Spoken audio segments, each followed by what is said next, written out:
Testifies before Congress, it would be in front of the House Oversight Committee, whom we just noted. The Republican chairman, James Comer, has subpoenaed her to appear. Let's discuss with a member of the Oversight Committee. Virginia Democratic Congressman Subramanyam joins us now. Congressman, thanks so much for being here in person with us. On these conditions, formal immunity, getting the questions ahead of time, would you agree to those conditions? And also, given what she knows, what she might reveal, do you think other lawmakers should agree as well? Well, first, I want to hear what she has to say. With that said, I'm not here to do her any favors. In my mind, she is still a sexual predator who aided and abetted the rape of underage women. And what she did was heinous, and I agree with what was said before, that really we need to make sure that justice is served for the victims. I think that it's important that she testify regardless, but I'm not here to do her any favors.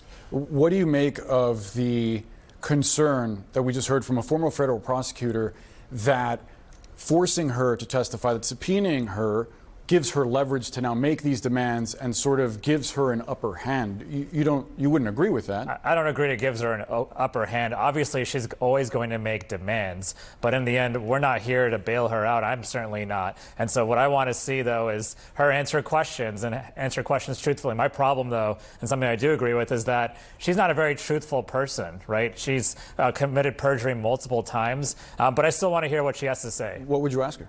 I want to ask her, how is the president involved? Are there these files that exist? What was the president's relationship? Was the president involved in any of these rings, these trafficking rings? Who else was involved? Are there flight records? And if so, who's on them? I want to know everything about what's going on, because this president, this administration campaigned on this last year, right? On the transparency of the whole thing. And now we're getting silence and stonewalling from them. I also am concerned that the president's lawyers went down and talked to her for hours and may have coached her, and that she clearly wants a pardon. That's our only get out of jail free card right now. And so I do feel like there's concerns there. So your view is that there may be some kind of backroom deal. I mean, you described Emile Bove as, or rather another of the president's attorneys, as his current attorney. I mean, he's now an official with the Department of Justice.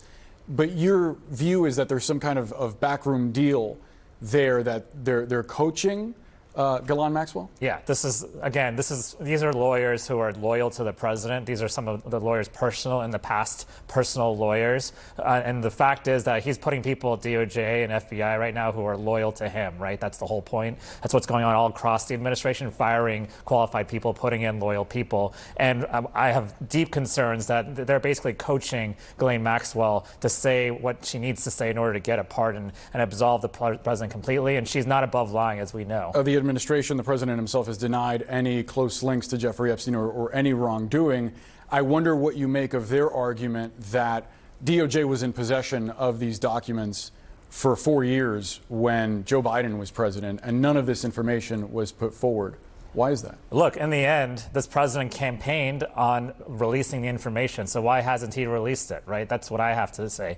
And we shut down Congress. The speaker shut down Congress to basically block and tackle for this president, when we could be doing not just this, but also lowering costs. We could be doing things about the fact that the USDA is being dismantled right now. And so there's so much stuff to do in Congress right now, but we shut it down to cover up for the president and this issue. There is a bipartisan push for accountability and for answers. I do wonder what you make of concerns from some, including House Speaker Mike Johnson, that putting out all of this information unredacted, which you've said that you support, would cause harm to the victims. They would have to relive that trauma. You also run the risk of putting child pornography out there, and potentially, if there's another avenue of investigation, it could be affected by putting the information out there. You don't share those concerns? This isn't the first time we've put out information about these types of trafficking rings. I think you can do it in a way that's respectful to the victims. You can do it in a lot of different ways. In the end, what people want to know is the names and what the president's involvement is. The way he's reacting to this right now really screams of guilt right now. And so there's clearly something going on in these files that's making the president react the way he's reacting. Otherwise, he'd release the files a long time ago. Do you have evidence beyond what's out there in public, something that you've seen that makes you convinced that there's something that President Trump is hiding? I wish I did. I mean, I'm in the dark just as much as the American people, and I'm a member of Congress. I wrote to the FBI and DOJ months ago asking for answers because Elon Musk tweeted that he had some personal knowledge that the president was in the files. Why does Elon Musk get to see the files, but not the American people or at least members of Congress on the Oversight Committee? It's unclear if Musk has actually seen those files. He's made a lot. I just say that because he's made a lot of claims on social media, a lot of them untethered from reality. House Democrats on Oversight requested a copy of this reported album of letters compiled to Jeffrey Epstein for his 50th birthday. The president has denied that he took part in any of that he wrote a letter or drew a picture that's reportedly included in that book. Has any progress been made on that request? No, and there's been a lot of silence when we asked for stuff. And in the end, this is an administration that said they'd be very transparent on this specific issue, and they've been anything but transparent. Congressman Subramanyam, we have to leave the conversation there. I appreciate you joining us. Thank you. Thanks so much.